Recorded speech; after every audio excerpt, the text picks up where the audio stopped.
keringnya, tamat kering ya. Takut. Lagi pepet. Dicucuk dulu. Dia ngapo ini. Ngapo. Kamu cak takutnya. Iya, dia ini nafsu makan kena donor. Aku takut dia habis darah. Kalau aku takut puyeng, Bu. Ya Allah. Kalau lagi masih muda, Palembang ini kan sudah ke CPUB.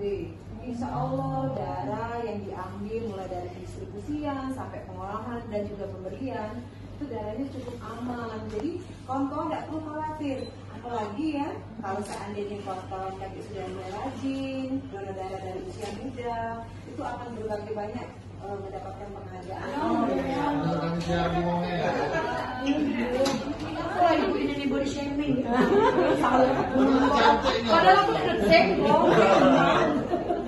Cuma takutnya dia saja. Tapi saya juga jelaskan. Takut ya itu tuh jangan. Ayo, gimana? Baik lagi. Kami lu. Terima kasih ya.